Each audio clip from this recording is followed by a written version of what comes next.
Ce matin, le thème est intitulé « Tu es le temple de Dieu ». Amen. Tu es le temple de Dieu. Dis à celui qui est à côté de toi, tu es le temple de Dieu.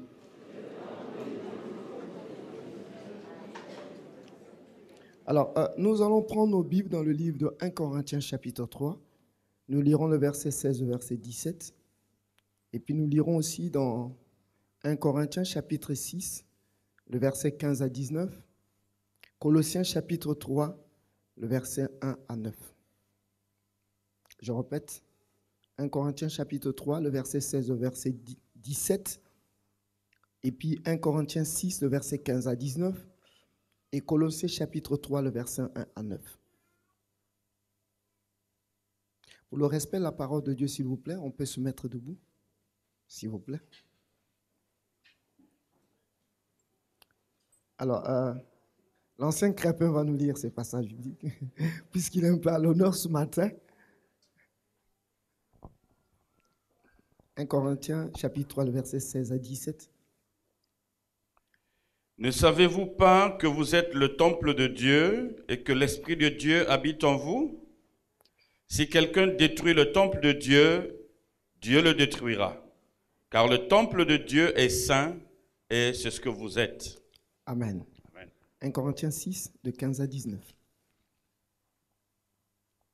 1 Corinthiens 6, de 15 à 19. Ne savez-vous pas que vos corps sont les membres de Christ? Prendrai-je donc les membres de Christ pour en faire les membres d'une prostituée? Certes non. Ne savez-vous pas que celui qui s'attache à la prostituée est un seul corps avec elle? Car, est-il dit, les deux deviendront une seule chair. Mais celui qui s'attache au Seigneur est avec lui un seul esprit. Fuyez l'inconduite. Quelque autre péché qu'un homme commette, ce péché est extérieur au corps.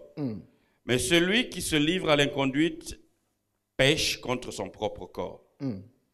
Ne savez-vous pas ceci? Votre corps est le temple du Saint-Esprit qui est en vous et que vous avez reçu de Dieu et vous n'êtes pas à vous-même. Amen. Colossiens 3, le verset 1 à 9. Colossiens chapitre 3, le verset 1 au verset 9.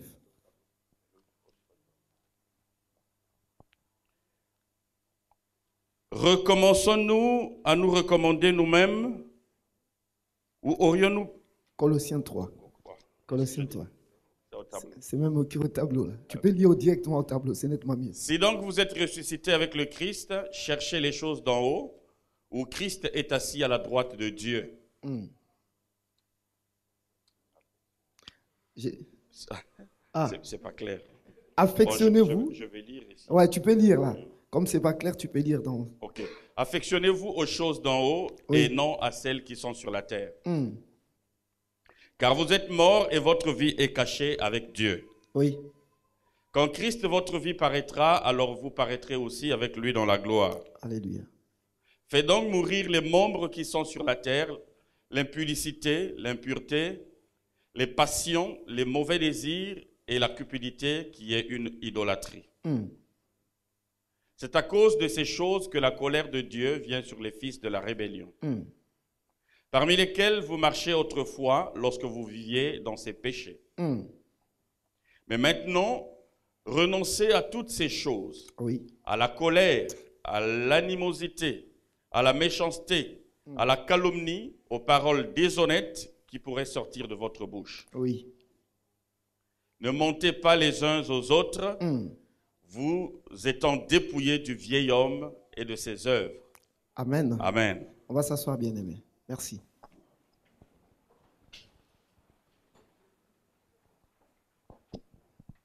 Tu es le temple de Dieu. Dans l'Ancien Testament, quand on parlait du temple de Dieu, on voyait les pierres, on voyait les briques, on voyait tout ce qu'il allait. Et dans le temple de Dieu, il y avait le parvis, là où tout le monde était. Il y avait le lieu saint et il y avait aussi le lieu très saint. Bon, je ne vais pas vous donner une prédication là-dessus, mais c'est des choses que vous connaissez, que le pasteur aussi vous explique. Mais dans la typification, c'est que le parvis est l'image de notre corps, le lieu saint est l'image de notre âme, et le lieu très saint est l'image de notre esprit. Dieu ne réside qu'au sein de notre esprit. Et dans l'Ancien Testament, Dieu était là où il y avait le lieu très saint. Parce qu'on voit, là il y avait l'arche, il y avait un propitiatoire, il y avait la manne, il y avait le bâton d'Aaron qui avait fleuri. Tout cela était dans un coffret. Il y avait un grand rideau qui séparait le lieu très saint du lieu saint. Mais il s'avère que lorsque Jésus-Christ est mort, la Bible déclare que le rideau s'est déchiré. Et l'accès était facile maintenant d'aller auprès du Père à cause de Jésus-Christ. Amen. Et aujourd'hui, nous, toi et moi, qui avons reçu Christ comme Seigneur et Sauveur personnel, nous sommes le temple de Dieu. Parce que Christ vit en nous par le Saint-Esprit qui est en nous. Vous savez, bien aimés, tous ceux-là qui sont dans le monde, qui n'ont pas accepté Christ comme Seigneur et Sauveur personnel, leur esprit se trouve dans le coma. Permettez-moi le terme, l'esprit a demi-mort. L'esprit n'est pas mort, mais il a demi-mort. Pourquoi? À cause du péché depuis Adam et Ève là-bas. Ce qui s'est passé là-bas au jardin d'Éden, lorsqu'il y a eu ce péché-là, l'esprit est rentré dans le coma. Mais vous et moi qui avons accepté Christ comme Seigneur et Sauveur personnel, nous sommes nés de nouveau. Et quand on est né de nouveau, c'est notre esprit qui est régénéré. Notre esprit étant régénéré, alors les trois parties de notre corps sont en fonctionnement normal. Notre esprit régénéré, mais notre âme et notre corps n'est pas régénéré. Si nous lisons dans le livre de Jacques chapitre 1, je crois le verset 22, il est écrit que nous devons en fait restaurer, notre âme doit être restaurée. Mais pour que l'âme soit restaurée, elle est restaurée à base de la parole de Dieu. C'est la parole de Dieu, une fois tu l'écoutes, une fois tu la mets en application, cette parole te régénère ton âme, te restaure ton âme. Et si ton âme est restaurée, si ton âme est régénérée avec la parole du Seigneur, ton âme s'associe avec ton esprit pour combattre la chair, pour dire à la chair, tu te tais, tu n'as pas le droit de faire quoi que ce soit au milieu de ma vie. Donc, mais si ton âme n'est pas régénérée, il va se passer un problème. Puisqu'elle n'est pas restaurée, cette âme, l'esprit est régénéré. L'esprit a accepté Christ. C'est bien, ça marche. Mais il y a trois parties. Bon, aujourd'hui, dans les courants, on voit qu'il y a de ceux qui parlent que non, l'homme est composé de deux parties. Il est composé du subconscient et du conscient. Il parle de ces choses-là. Mais moi, je crois que moi, je suis ce que la Bible dit. La Bible dit que notre âme soit irrépréhensible. Enfin, notre être tout entier soit irrépréhensible, esprit, âme et corps. Donc, ça veut dire que l'homme est composé de ces trois parties. L'homme est esprit, il a une âme et il vit dans un corps. Et la Bible nous dit que ce corps-là est le temple de Dieu. Alléluia. Ton corps, c'est le temple du Saint-Esprit, le temple de Dieu. Donc, Dieu vit dans ton corps. Ça veut dire que le corps que j'ai n'est que comme un vêtement. Ce n'est qu'un vêtement. En fait, le véritable moi se trouve à l'intérieur. Le véritable moi, c'est mon esprit. Parce que Dieu a dit dans sa parole qu'il est esprit. Et que ceux qui l'adorent doivent l'adorer en esprit et en vérité. Donc, ça veut dire que toi et moi, nous marchons, mais nous sommes esprits. Ça, il faut que nous le sachions. Ça, il faut que nous le mettons en exergue dans nos vies. Que moi, je suis un esprit. Si tu es esprit, alors tu ne peux plus être comme tous les autres où leur esprit est dans le coma.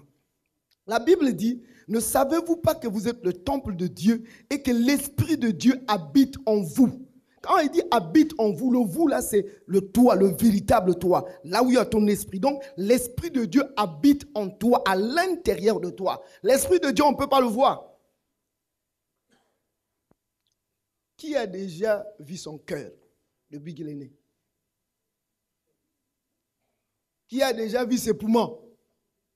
Tu vas me dire, oui, pasteur, j'ai déjà vu ça sur l'écran lorsqu'on me faisait l'échographie. Moi, je n'ai pas dit ça. Ça, je ne vois pas. Ça, c'est l'échographie qu'on t'a fait. Ou bien l'IRM qu'on t'a fait. Non, moi, je dis, qui a déjà pris son cœur? Tu sors ton cœur, ah, ça, c'est mon cœur. Si tu sors ton cœur, on t'appellera comment? Non, pas sorcier. On va t'appeler comment? On va t'appeler mort. Ça veut dire que si on sort ton cœur, c'est même pas toi qui le verras. C'est les autres qui vont voir ton cœur. Parce que personne ne peut voir son organe interne. Personne. Alléluia. C'est comme l'esprit. Tu ne peux pas voir l'esprit. L'esprit est comme le vent, l'a dit Jésus-Christ à Nicodème. Il souffle là où tu veux, là où il veut, tu ne sais où il vient, d'où il va. C'est comme l'esprit, c'est comme quelqu'un qui est né de l'esprit. Toi, tu es né de l'esprit. L'esprit de Dieu est en toi. Et donc, toi, tu es le temple de Dieu. L'esprit de Dieu vit en toi. Mais la Bible dit, si quelqu'un détruit le temple de Dieu, Dieu le détruira à coup sûr. Et comment ce Dieu-là qui est bon, il va encore dire, si quelqu'un détruit le temple de Dieu, moi, Dieu, je veux le détruire. Ah, mais pourtant, il est amour, ce Dieu-là. Il est amour, c'est vrai. Mais il veut aussi que toi, tu manifestes l'amour dans ta vie. Le fait aussi de marcher dans la droiture avec Dieu, c'est que tu as l'amour envers Dieu. Et tu as l'amour aussi envers toi-même. La Bible dit ici que, car si quelqu'un détruit le temple de Dieu, Dieu le détruira. Car le temple de Dieu est saint et c'est ce que vous êtes. Vous savez, bien aimé, tout m'est permis, mais tout n'est pas utile. La Bible dit dans le livre de 1 Corinthiens 6, 12 que tout m'est permis, mais tout n'est pas utile. Tout m'est permis, mais je ne me laisserai asservir par quoi que ce soit. Le monde dans lequel nous sommes, le diable sait que tu as quitté ce monde en lui. Parce que la Bible dit que Dieu nous a transportés dans le royaume de son Fils bien-aimé, le royaume de la lumière. Donc, nous avons quitté le royaume des ténèbres au royaume de la lumière. Donc, il y a eu une transition qui s'est faite. Mais cette transition n'est pas due par nous-mêmes, mais c'est Dieu qui a permis, par sa grâce, par Jésus-Christ. Il nous a enlevés du royaume des ténèbres, il nous a mis dans le royaume de la lumière. Donc, en ce moment précis où je parle là, toi et moi qui marchons avec Dieu, qui avons accepté Christ, nous sommes dans le royaume de lumière. Nous sommes avec Jésus-Christ. Alléluia. Nous sommes avec l'Éternel. Notre vie est complètement une vie changée, transformée. Pourquoi? Parce que l'Éternel est avec nous. Quand je marche avec Dieu. Quand tu marches avec Dieu. Tu ne marches pas seul parce que Dieu vit en toi. Dieu a eu sa demeure en toi. Il vit en toi. Il est à l'intérieur de toi. Tu es le temple de Dieu. Tu es le temple de Dieu. Ton corps est le temple de Dieu. Mais Dieu dit que si tu détruis mon temple, je veux te détruire. Dieu est strict. Dieu est très sévère. Mais on ne prend pas ces mots dans sa juste valeur. Mais nous prenons ces mots comme quand le pasteur vient, il prêche, les anciens prêchent. Ah non, ne faites pas ceci. On dit, il a prêché, oui, mais il y a le pardon qui existe. Je peux faire ça et puis je verrai, Dieu va me pardonner. Il a dit ceci. Ne savez-vous pas que vos corps sont les membres de Christ? Est-ce que tu ne sais pas que ton corps là, donc tes mains, tes pieds, tout ce que tu as, le corps, on a parlé du corps, on n'a pas parlé de l'âme, on n'a pas parlé de l'esprit, on dit ton corps. Ne savez-vous pas que vos corps, ne sais-tu pas que ton corps, ce sont des membres de Christ? Prendrais-je donc les membres de Christ pour en faire les membres d'une prostituée? L'apôtre Paul répond, loin de là. Dans la vie aujourd'hui, nous remarquons que le monde est venu dans l'église. Le monde est maintenant dans l'église. Là où il y a des chrétiens, c'est vrai qu'il y a l'ivraie et le grain, bon grain, qui vont grandir ensemble. Au temps de la moisson, Dieu lui-même, il saura faire le tri. Mais il importe pour toi que lorsqu'on prêche l'évangile et qu'on te parle, que tu prennes conscience. Que tu prennes la résolution de dire que ce qu'on dit, ça me concerne. Le pasteur était en train de dire lors de son commentaire, j'ai aimé, il dit ça ne sert de rien de dire que ah non, ça c'est pas moi, c'est un tel. On aime mieux indexer les autres. On indexe, ah c'est lui qui fait ça, c'est pas moi, c'est... Mais toi tu fais quoi? Toi tu fais quoi? Tu crois que tu es parfait toi? Non, tu n'es pas parfait. Alléluia. Ton corps, il est dit, c'est les membres de Dieu. C'est les membres de Christ. Ton corps là. Mais on remarque dans l'église, il y a maintenant des chiens. Il y a des chaînes dans l'église. C'est quoi c'est ça? Où est parti? Où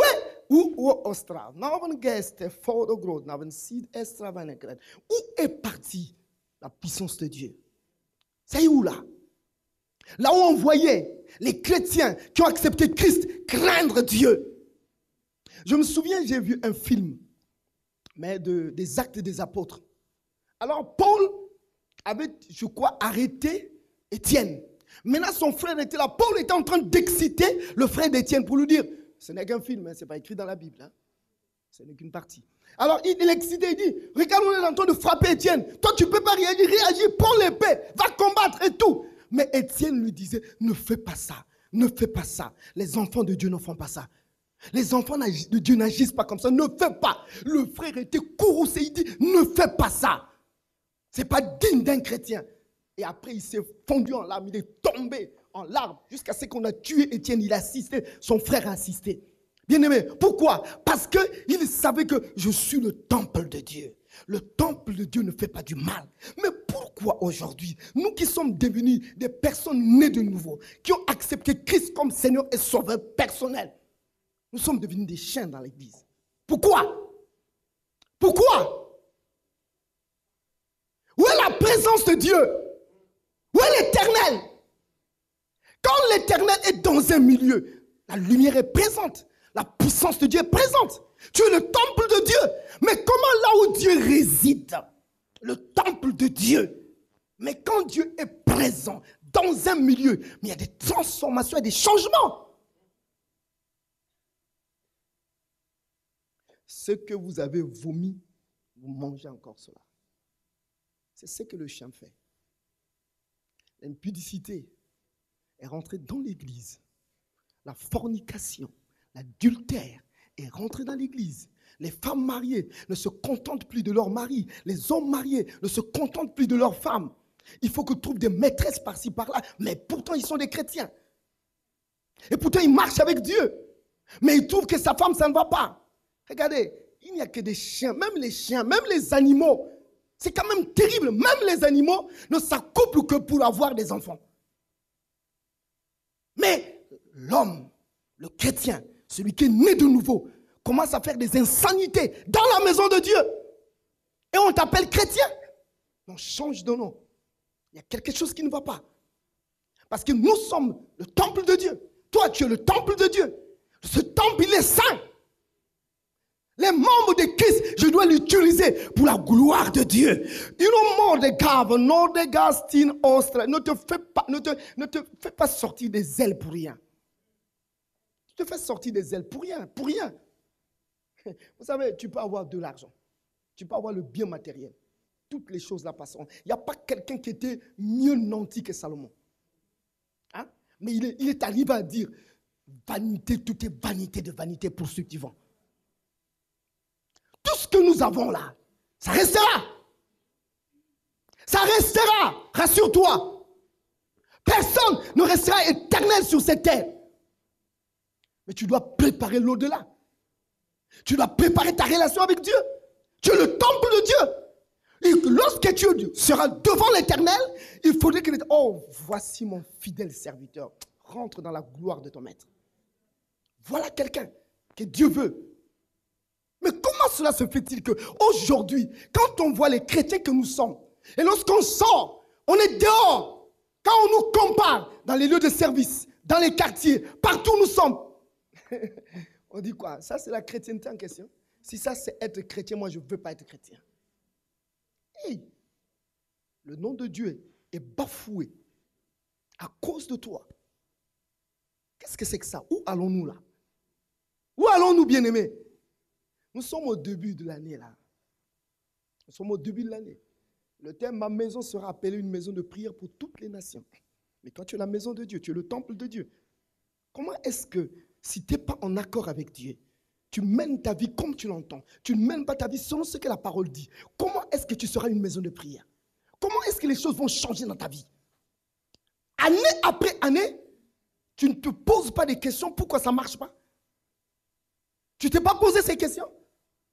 Et si tu t'es posé des questions, est-ce que tu as eu des réponses? Si tu n'as pas eu de réponse, alors regarde à ta manière de faire. Regarde à ta manière de vivre. Alléluia. Amen. Alléluia.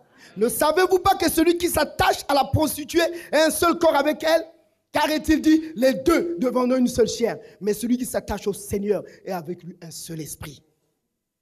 Si tu t'attaches avec un prostitué, parce qu'il y a des prostituées hommes. Il n'y a pas que des prostituées femmes. Hein. Il y a des prostituées hommes. Pas chez vous ici. Hein.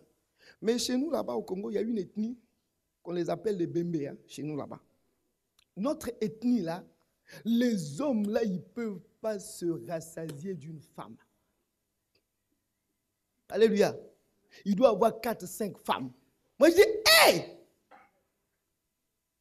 Mais ça, c'est où ça? Mais où est la place de Dieu? Attends, moi, si j'ai 3, 4 copines, là, mais où est Dieu là?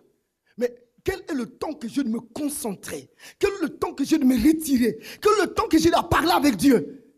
Quoi? Ce qui est important, c'est ça? Est-ce que c'est ce qui est important? Ça restera. Vous avez compris? Ça restera.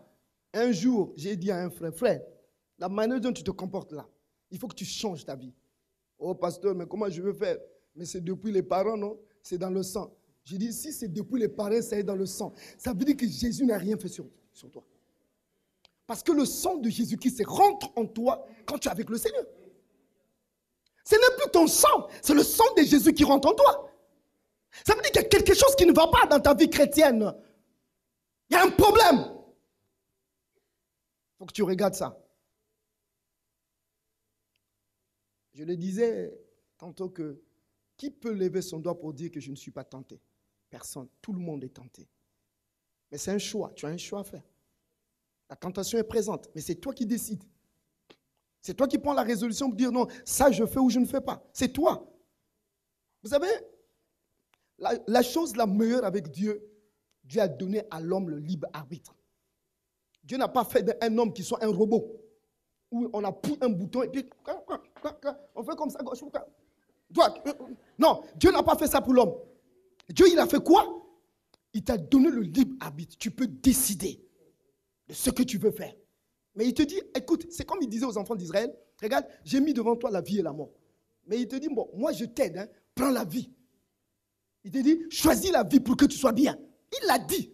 Il n'a pas dit que non. Ben écoute, j'ai mis le choix, la vie et la mort. Bon, ben écoute, c'est à toi de dire. Mais il a dit non, moi je te donne un chemin qui est bien. Prends la vie. Prends ce chemin. C'est là où tu vas réussir. Mais Dieu t'a donné aussi un chemin que tu dois choisir. Puisque tu es né de nouveau. Puisque ton corps, là, c'est le temple du Saint-Esprit. C'est à toi de décider ce que tu veux faire. Mais aujourd'hui, même si un homme, même si une femme veut te pousser à la faute, tu es capable de dire ça je fais ou ça je ne fais pas. Moi, je me souviens quand j'étais étudiant, je crois que c'était en 3e année, il fallait qu'on parte dans les lycées pour aller enseigner. Mais quand j'arrivais au lycée, j'avais des collègues qui étaient avec moi, qui avaient des amis, bon, qu'on peut dire, j'ai des copines, hein, je me sens griffe, des copines. Il me dit, mais toi, pourquoi tu restes comme ça? J'ai dit, non, moi j'ai rencontré Jésus. Et comme j'ai rencontré Jésus, mon corps est devenu saint. Moi, je ne peux pas souiller mon corps avec ces choses-là. Moi, je ne peux pas. Je ne peux pas. Ah non, mais qu'est-ce que... Mais quoi? Mais les pasteurs aussi, ils font ça. Je dis, tant pis, même si les pasteurs font ça, c'est tant pis pour eux. Moi, je ne suis pas encore pasteur, mais je ne le ferai pas. Je ne veux pas souiller mon corps. Parce que quand tu souilles le temple de Dieu, là, Dieu est bon, hein? Mais quand il s'énerve, mon frère, ma soeur, tu vas regretter.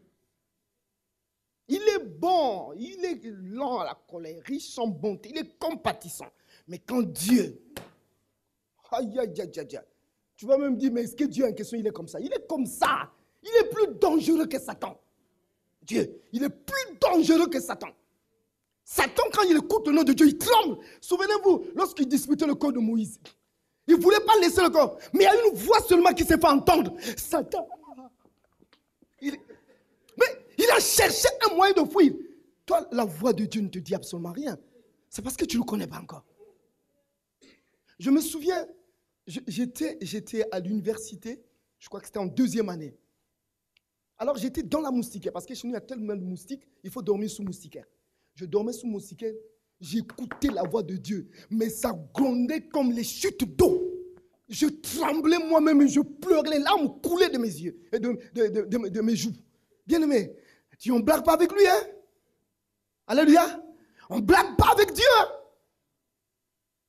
Parce que nous sommes au temps de la grâce. Qu'on commence à jouer avec Dieu. Mais demandez les Israélites, ils connaissent. Les nations que nous sommes, nous n'avons pas encore connu la grandeur de Dieu. Quand tu vas en France, tu rencontres les Juifs. Quand les Juifs te parlent de la Torah, ils te parlent de Dieu, mais ils tremblent. Mais nous, les chrétiens, on ne tremble pas devant ce Dieu-là. On le prend comme un jouet, là, comme un ami. Hey! Moi, j'ai peur. Je n'ai pas une peur de dire qu'il va me châtier. Mais j'ai de la révérence vis-à-vis de lui. Je le respecte. J'ai dit, telle ou telle chose, je ne dois pas le faire. Même si la tentation est là, je dis non. Je suis parti en France et j'ai rencontré une sœur. Cette sœur-là, c'est une fille dans la foi et tout et tout. Et elle voulait sortir avec moi en tant que pasteur que je suis. Moi, je lui ai dit, moi, ces choses-là, je ne fais plus ça. Et puis, je lui ai posé la question, est-ce que toi, tu peux sortir avec ton père? Oh, alléluia. Je lui ai dit, est-ce que tu peux sortir avec ton père? Oh non. Je lui ai dit, mais moi, je suis ton père. Oh, mais non, mais tu n'es pas mon père. J'ai dit, non, je suis ton père. Alléluia. Moi, je suis très gentil avec les gens. Mais il ne faut pas que les gens confondent la gentillesse avec la faiblesse. Non, non, non. Moi, je ne suis pas faible. Hein? Moi, je suis gentil avec toi parce que tu es une créature de Dieu, tu es une fille de Dieu, tu es un fils de Dieu. Je peux même prendre de mon argent, je vais te donner. Mais ne crois pas que c'est une faiblesse. Moi, je t'aime parce que tu es ma fille. Je peux te tenir comme ça, je marche avec toi. Ne crois pas que c'est une faiblesse. Hein? Et tu vas voir mes griffes quand tu vas commencer à vouloir me dire quoi que ce soit. Parce que ça, je n'aime pas ça. C'est comme une fille au pays là-bas, elle m'a harcelé. Elle m'a vraiment harcelé. Oh, pasteur, qu'est-ce qu'il a même dit à mes diacres et aux anciens. Il est parti à la femme d'un de nos anciens. Il dit que ma femme s'appelle Evelyne. Que maman Evelyne le veuille ou pas. Moi, je vais être la deuxième femme du pasteur. Hey! Moi j'ai dit à cette sœur-là, j'ai dit, la fille là, elle est malade. J'ai dit, elle est malade. Moi, j'ai dit ça à mon frère aîné qui est pasteur. Il me dit, la fille là est sorcière. Je dis, oui, grand, tu as raison, elle est sorcière. Malgré que je lui disais en catimini, non, la sœur, je ne peux pas faire ça. Elle va voir mes parents. Elle va prendre les présents, elle amène les présents chez mes parents. Comment? Il donne les cadeaux chez moi. Après, ma mère me dit, mais Daniel, mais la fille là qui vient là, c'est qui, c'est ça? J'ai dit, maman, ne t'intéresse pas à cette fille là, elle est sorcière. J'ai expliqué à ma mère, regarde, elle veut sortir avec moi. Elle dit, ah, abomination. Alléluia. Moi, j'étais obligé de monter du haut de la chair, de dire, il y a une sœur dans l'assemblée qui m'harcèle. Mais moi, je ne veux, elle était là. Je commence à parler, j'ai parlé. Après, les sœurs de Dieu, papa, il est où? On va la taper. J'ai dit, non, on ne tape pas. Alléluia. Alléluia. Donc, bien aimé, vous qui êtes là, il faut que vous sachiez que vos corps-là, c'est le temple de Dieu.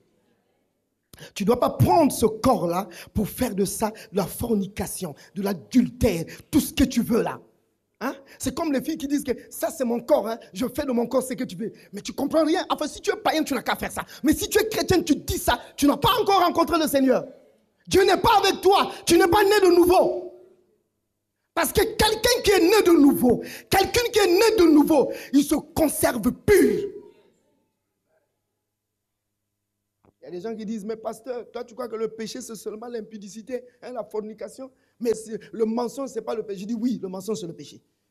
C'est le péché, ok. Mais alors, mais pourquoi tu ne parles que de ça? Je dis, tu comprends rien toi. Regarde, la Bible dit ceci. Fouillez l'impudicité. Quelque autre péché qu'un homme commette, ce péché est hors du corps. Mais celui qui se livre à l'impudicité pêche contre son propre corps. Ça dit que tu es en train de détruire ton propre corps. Et c'est pour cela que beaucoup de gens se détruisent. Beaucoup de gens attrapent le sida. Je sais que le sida arrive aussi lorsqu'il y a une transfusion sanguine, quelque chose qui peut arriver contre ton gré. Mais la majeure partie, c'est parce que nous ne respectons pas la parole du Seigneur. Vous savez, dans l'église là où je suis, j'ai un diacre là-bas. Ce diacre là-bas, j'en avais puisqu'il a été suspendu, il n'est plus à l'église. Ce diacre-là, il y a une sœur qui était au protocole. Alors, il trouve que la sœur, elle est jolie. Moi, je ne sais pas les gens là. Mais la beauté là, je ne sais pas comment on trouve. La beauté est vaine, hein? Ça je vous le dis. Hein. C'est écrit dans la Bible, la beauté est vaine. Hein? Bon, vous savez, bon, les sœurs, je m'adresse aux sœurs, là, c'est pas cela, mais je donne toujours un exemple. Et puis c'est ce qui se fait voir un peu dans la vie. Les sœurs qui sont trop jolies là, ce sont elles qui foutent les gens à pagaille. Elles sont les plus dangereuses. Voyez, celles qui sont impudiques là, Ce sont les filles qui sont trop jolies là. Alléluia. Je n'ai pas dit que tu ne fasses pas la beauté, je n'ai pas dit ça. Il faut faire la beauté, il faut être belle parce que tu es le temple de Dieu. Alléluia. Alléluia. Parce qu'on a vu aussi des filles qui sont belles, mais en fait aussi qui sont correctes. Hein? Mais sur les 4 sur 4, hein? Les 3 quarts sont des dangereuses. Et tu vas voir, regardez seulement, lesquelles posent même lorsqu'il y a des films là.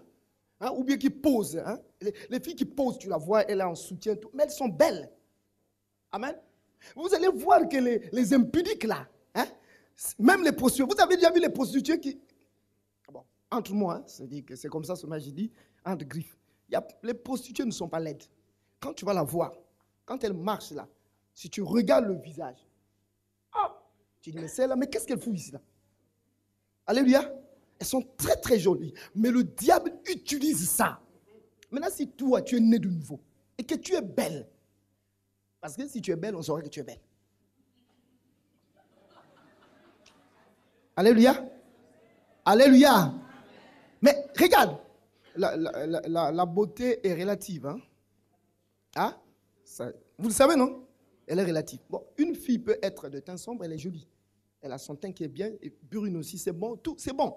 C'est une bonne chose. Mais attention, si tu es bien là, il faut faire attention. Hein? Parce que quand tu es trop bien là, tous les regards sont sur toi. Hein? Et quand les regards sont sur toi, qu'est-ce qui va arriver? Hein? L'argent. L'argent, c'est la racine de tous les maux. Et ce frère, dans l'église, il a vu cette fille-là. Au protocole bien là. Je ne sais pas qu'est-ce qui s'est passé. Moi, je ne comprends rien. Je n'ai pas compris. On m'a dit, oh non, ils sont tombés. Je dis, ils sont tombés où? De quel étage?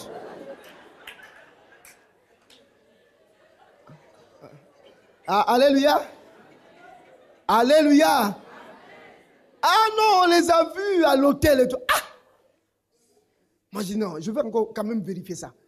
J'ai vu les responsables là, les anciens là. Je dis comment? Oh non, pasteur, c'est vrai, mais il y a vraiment. Ah!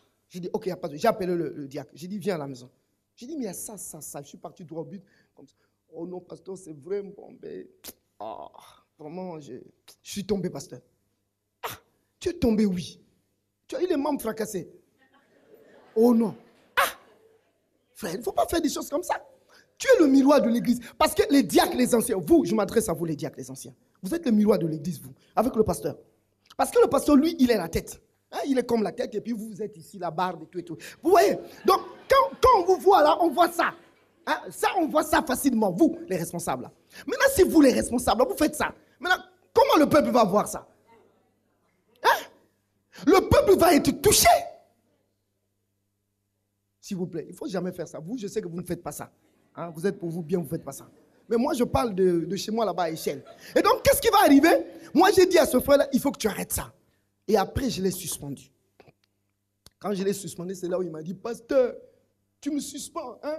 Mais il y a des gens qui font aussi des péchés ici. Là, ils te calomnient, ils t'injurient. Hein? Mais toi, pourquoi tu regardes seulement moi? Je dis, oh, si je te regarde toi parce que tu es diacre. Hein? Et puis 2, la Bible dit que ce péché-là est dangereux. Et puis comment tu peux faire ça avec la sœur qui est au protocole là? Ah! Elle m'a dit, non, pasteur, tu n'es pas bien. Moi, je sais qu'on ne m'aime pas dans cette église. Je dis, oh, vous savez, quand quelqu'un a fait quelque chose, on le reproche, il va dire, non, on ne m'aime pas. Quand il va dire chez les gens, non, vous savez, oh, l'église là, les gens ne m'aiment pas. Mais dis-le au fond des choses, qu'est-ce que tu as fait? Tu as fait quoi? Et je l'ai suspendu. Et quand il y a eu même des nominations et tout, lui, il croyait que, oh non, le pasteur est bien avec moi. Ne confondez pas gentillesse et amour. Hein. C'est deux choses différentes. Hein. Alléluia. Dans l'amour que j'ai pour toi, je peux te frapper. Parce que je t'aime.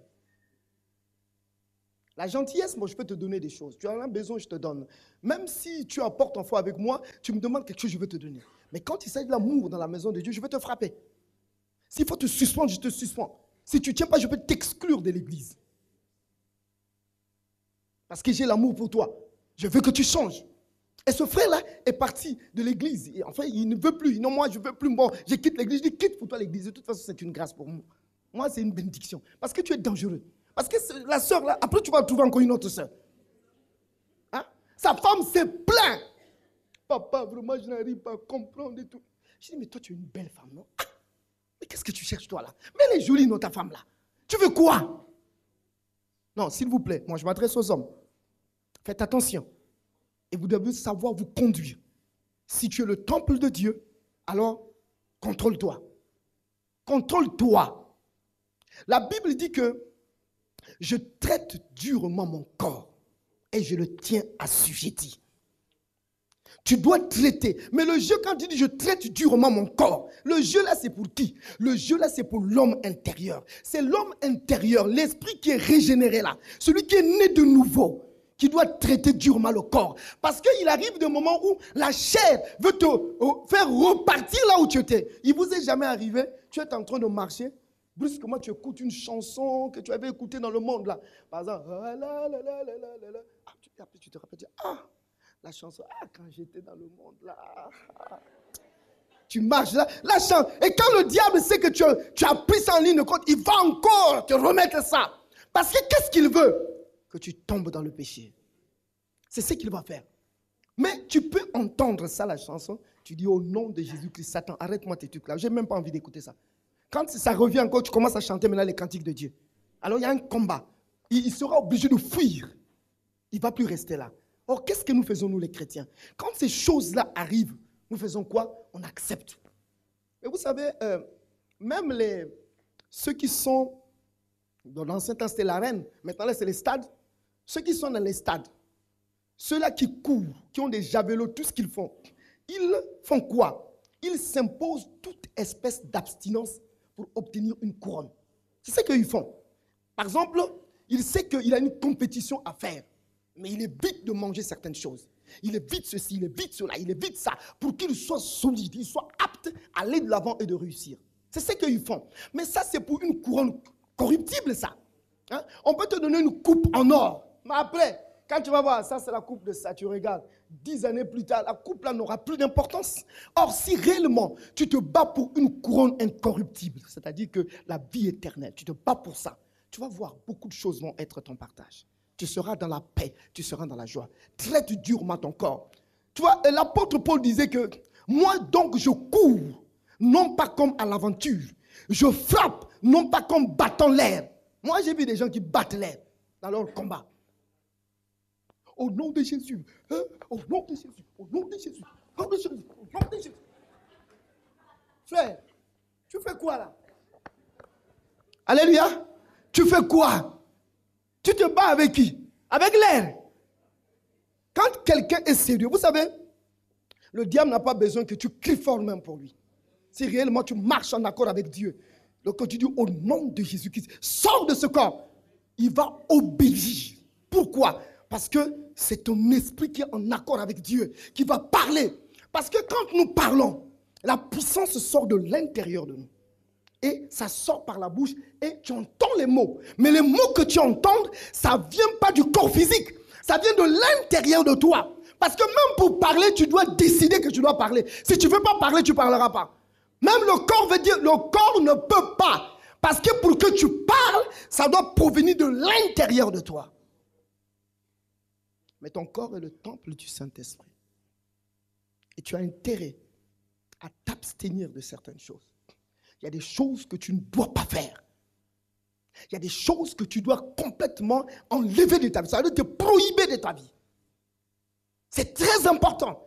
Si tu veux marcher avec Dieu, si tu veux être une victoire devant tout ce que tu auras comme combat et devant tout ce que tu auras comme obstacle, ça dépend de toi-même. C'est toi. Tout dépend de toi. Si tu veux réussir, tu réussiras. Je vais vous prendre 2 exemples bibliques. Je vais vous parler de l'alcool. Et je vous parlerai de la masturbation. 2 exemples que je vous prends. Ancien, tu vas lire dans Proverbes chapitre 31. Proverbes chapitre 31. On lira le verset 4 au verset 5. Ce n'est pas au roi les moelles. Oui. Ce n'est pas au roi de boire du vin, Oui, ni au prince de rechercher des boissons fortes, oui, de peur qu'en buvant, il n'oublie ce qui a été prescrit oui. et ne dénature la cause de tous les malheureux. Amen. Amen. Alléluia. Oh, alléluia. Ces points que je touche, ce sont des points qui font la une même au niveau des chrétiens. Aujourd'hui, il y a une tendance maintenant dans l'Église qui disent, la Bible dit, ne vous enivrez pas de vin, c'est la débauche. Ne vous enivrez pas. Ça veut dire que je peux prendre un peu. D'accord. Tout est permis, tu peux prendre. Mais seulement tu ne connais pas à quel degré que tu peux te saouler, toi. Personne ne peut quantifier le degré d'alcool qu'il peut prendre et qu'il ne sera pas saoul. Pasteur, on avait reçu un homme de Dieu à Pointe-Noire. Il est venu prêcher. Quand il finit de prêcher, un après-midi, il se balada avec un frère. Après, ils arrivent dans un café. Il dit, il fait chaud là.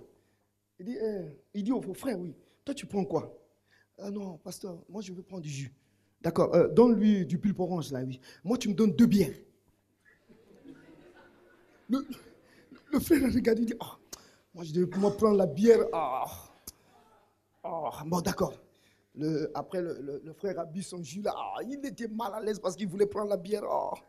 Après, le pasteur prend, il finit la bouteille. Frère, ça c'est ma limite. Hein. Donc j'ai pris 2 bières comme ça me va. Donc moi ça me va. Après, quand il marchait, alors il a commencé à me dire, il dit, pasteur, le pasteur n'était plus correct. Il commençait quand même à délirer, à dire des choses qui n'étaient pas bien. Frère, c'est votre... comment tu as vu la sœur là, la brune là? Comment tu l'as vue? Le frère dit, mais papa, tu sais, mais elle est bien. C'est une sœur qui est bien. Vraiment, ça c'est... Après, il ne comprenait plus rien. Mais avant qu'il ne puisse boire les 2 bouteilles de bière, il ne parlait pas ainsi. Vous savez, bien aimé, tu peux me dire aujourd'hui, non, pasteur, la Bible dit que je peux boire un peu. C'est bon, tu peux boire un peu. Mais seulement ce que tu vas commettre comme bêtise, tu ne vas pas te rendre compte de ça. Tu vas commettre des bêtises. Et tous ceux-là qui aiment l'alcool aiment le sexe. Amen. Bon, on est entre nous, disons seulement la vérité. Alléluia. Mais c'est un constat que j'ai fait. Je me rappelle quand j'étais pas encore converti, hein, parce que vous là, moi, je vous connais. J'étais pas encore converti. Alléluia. Je me rappelle, je devais être en seconde ou en première. Mais non, chez nous, il y avait un bistrot là. J'avais une copine, mais quand elle partait boire là, elle devait venir passer la nuit avec moi. Toutes les fois, c'était comme ça. Mais je lui disais, même toi aussi, tu aimes trop boire. Mais c'était comme ça pour elle. Parce que pourquoi? La boisson va t'exciter. Que tu le veuilles ou pas, il y a des choses que tu ne devrais pas faire, que tu vas le faire à cause de la boisson. Vous savez, nous, dans le Nouveau Testament, nous sommes devenus des sacrificateurs et des rois. C'est écrit dans le livre d'Apocalypse, chapitre 5, le verset 10. On va le lire. Apocalypse 5, 10. On va lire ça. Si à la table, ils ont ça, ils peuvent mettre ça. Apocalypse, chapitre 5, le verset 10. Ça y est là, oui que. Il a dit, tu as fait d'eux un royaume.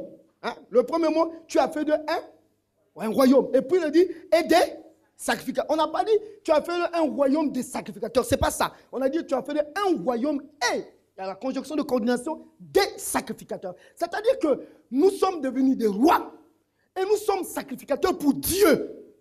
Mais comment tu es sacrificateur? Tu vas boire? Dans l'Ancien Testament, tous ceux-là qui étaient des sacrificateurs ne buvaient jamais. Les Lévites, là, ils ne pouvaient pas boire. C'était interdit. Mais comment nous, qui sommes dans la nouvelle alliance, l'alliance la meilleure, nous allons nous permettre à boire? Qu'est-ce que c'est que ça, bien-aimé? Qu'est-ce que c'est que ça? Il faut changer un peu. Ça, c'est des choses que tu ne dois pas faire. Et il dit que ça vient pour notre Dieu. Et ils régneront sur la terre. Tu ne peux pas régner sur cette terre si tu n'es pas là et tu n'es pas là. Tu ne régneras jamais. Mais ton corps est le temple du Saint-Esprit. Et tu dois t'arranger à maintenir ce corps en accord avec Dieu. Tu dois t'arranger en tant que chrétien. Il y a des choses que tu ne dois pas faire. Ne mentez pas les uns les autres. Ne mentez pas. Le mensonge est devenu monnaie courante chez les chrétiens. Un chrétien peut te mentir ici, là. Tu vas dire que c'est la vérité. Pasteur, il y avait le président Mobutu. Ils sont partis une fois, je crois, c'était en Europe. Après, le ministre, on lui a posé la question de savoir, mais monsieur le ministre, ça. Lui, il a parlé en lingala. Mais je vais parler en lingala, et puis je ne parle pas trop bien lingala, mais je vais quand même parler, et puis je vais traduire. Il dit, Buka bango lukuta, mais kote kambokate. C'est-à-dire qu'il veut dire que si, mens-leur, mais un gros mensonge, mais ne vends pas le pays. Alléluia. Et le ministre là a bien menti les gens. Ces choses-là sont arrivées dans l'église. Mais on peut te mentir que tu vas croire que c'est la vérité. Normalement, entre nous, on ne doit pas se mentir les uns les autres. Il faut dire la vérité. La vérité est très importante. Même si ce que tu as fait n'est pas bien, dis la vérité. Ah, pasteur, j'ai fait ça. Mais vraiment, parce que moi, je suis de passage ici. Mais c'est lui que vous devez voir. Il y a un problème, il faut le voir. Il faut lui dire la vérité. Ça ne sert de rien de cacher les choses. Tu vas cacher ça pour avoir quoi? Ça va te tuer, non? Ça te tuera. Ça détruira ta relation avec Dieu. Ne fais pas ça. Dis-le lui. Lui, il va prier Dieu. Il va intercéder pour toi. Tu vas voir que les choses vont s'arranger. Ne faisons pas ça, s'il vous plaît. Ne faisons pas ça, s'il vous plaît. Je vous en conjure par la parole de Dieu. Remettez votre relation avec Dieu pour que vous soyez un véritable temple du Saint-Esprit.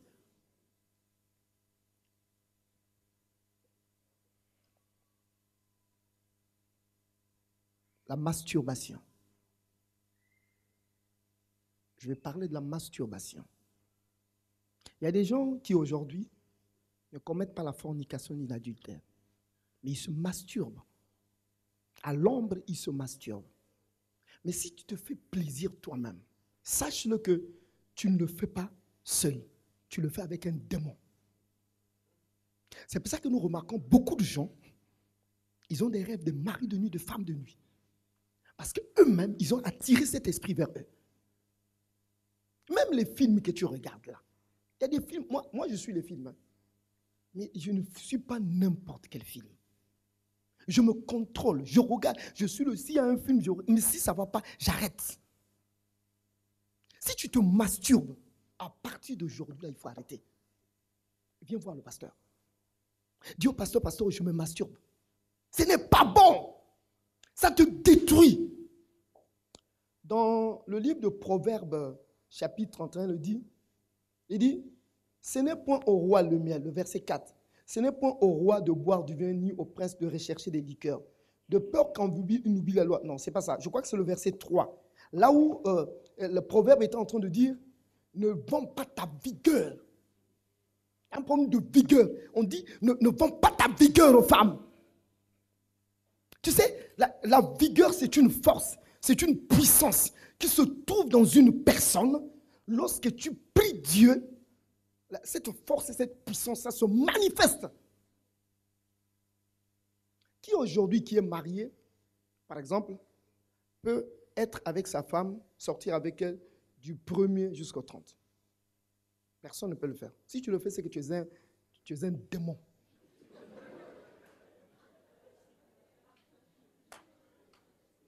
Parce que à 5.9, hein? Ah, merci beaucoup, pasteur. On peut le lire, pasteur, on peut lire ça. On peut lire ça, Proverbe 5.9.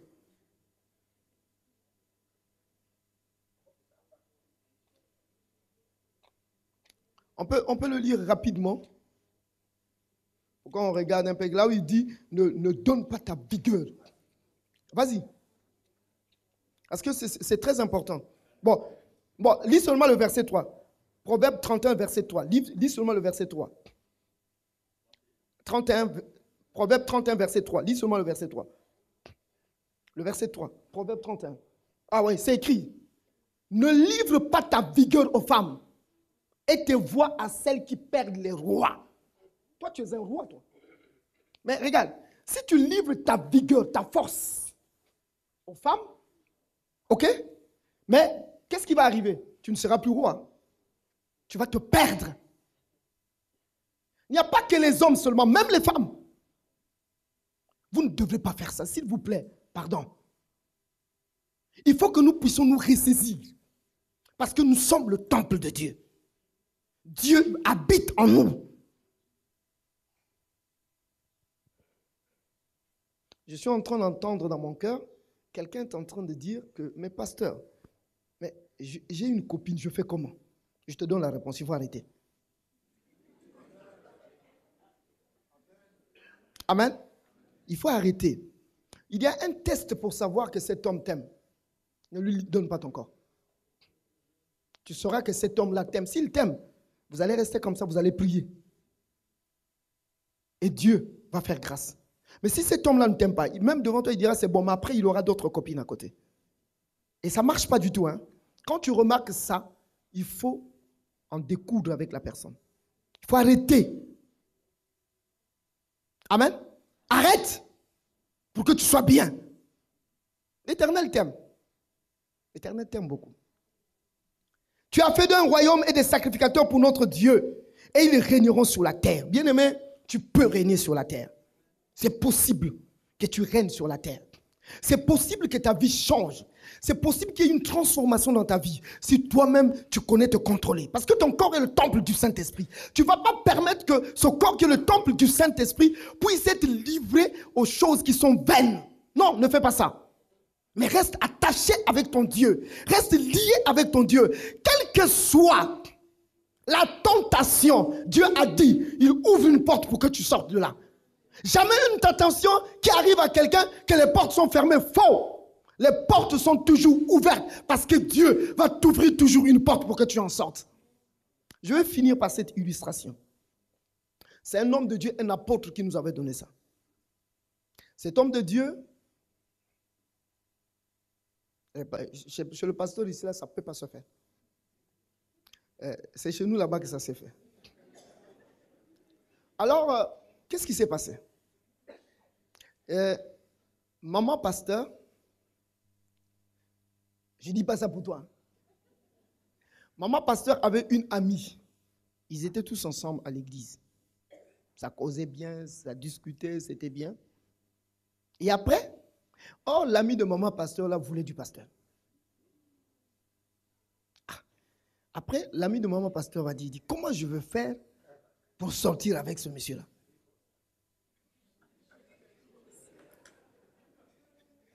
Alléluia. Non, ce n'est pas une histoire, c'est vrai, c'est du vécu.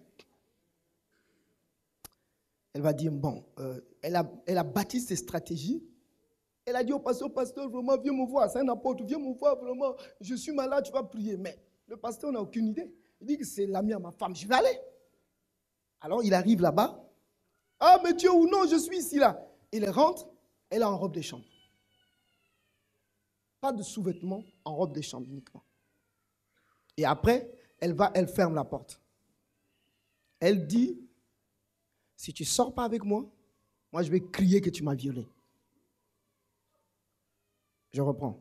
Elle a dit, si tu ne sors pas avec moi, je vais crier que tu m'as violé. Bon, maintenant, si c'est toi, tu devais faire comment?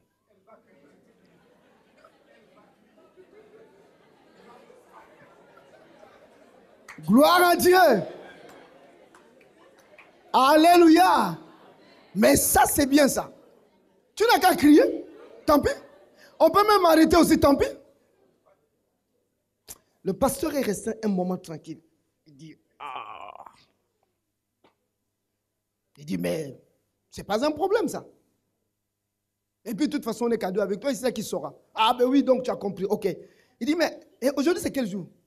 Je suppose que c'est mercredi. Hein? C'est mercredi. Ah, mais tu sais que comme c'est mercredi là, comme je vais prêcher le soir là. Et puis si je sors avec toi là, la prédication ne sera pas bonne, tu comprends, non? Et puis de toute façon, toi tu es constamment ensemble avec moi. Ah oui, oui, tu as raison. Il dit, non, regarde, on va faire ceci. Hein? Moi je vais prêcher. Et puis demain je reviendrai, mais tu arranges toutes les choses. Il dit, non, bon maintenant, si je suis certain que tu reviendras demain, donne-moi la bise ici là.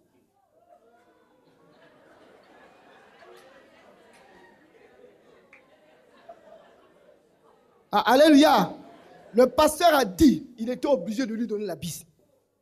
Il lui a donné la bise ici, là. Il fait, ah, d'accord, ok. Non, rassure-toi, mais je te donne la bise. Non, oui. Donc tu viens là, je vais venir. Le pasteur est sorti. Quand il est sorti, il a commencé à courir de chez lui, là. Jusqu'à chez lui à la maison. Alléluia.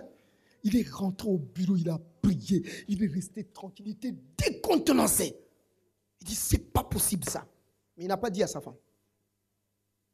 Amen. Il n'a pas dit un mot à sa femme. Il est resté plus tranquille. Le jour suivant, la femme l'a appelé. Oh, mais comment toi? Oh non, mais je suis un peu occupé. Et la femme a compris que le pasteur, oh, mais tu viens pas. Donc le pasteur était en train de la mener un peu en bateau comme ça. Il a compris, il dit, qu'est-ce que j'ai fait? J'ai raté mon coup. Et puis du coup, elle s'est rétractée de l'église. Elle ne venait plus. Mais c'était l'amie intime de maman pasteur. Après maman pasteur, mais pourquoi je ne vois plus la sœur? Mais qu'est-ce qui s'est passé? Il a demandé à son mari, mais pourquoi la sœur, tu ne la vois pas? Oh non, mais elle aussi, elle est là. Oh, mais c'est ta copine, mais est-ce que c'est moi? C'est ta copine, tu n'as pas à gérer avec elle. Et après, c'était comme ça. Un mois, elle ne venait plus. Oh, il y a un problème. Elle est partie. Elle dit, mais toi, je ne te vois plus, pourquoi? Oh non, rien, j'étais un peu... Oh, mais toi, quand tu es malade, tu viens me voir, non? Qu'est-ce qui se passe? 2 mois, 3 mois. Elle était obligée d'aller voir sa copine pour lui dire la vérité. Et non, vraiment, pardonne-moi. Regarde ce que j'ai fait. J'ai fait comme ça. Comme il dit, mais toi, tu es une sorcière, comment tu... Et puis, l'appelé Thomas, toi, tu n'es pas bien. Il dit, mais je ne pouvais pas te le dire. Si je le disais, je la tuais. Parce que par honte, elle peut se suicider. Je ne pouvais pas le dire. Il fallait que je sois sage avec elle. Comme elle te l'a dit, on va prier pour elle. Alléluia. Alléluia. Si je vous ai donné cet exemple, c'est pour vous faire comprendre que dans la vie, il y a beaucoup de choses qui peuvent arriver. Mais c'est toi qui fais le choix. Que l'Éternel vous bénisse. Amen.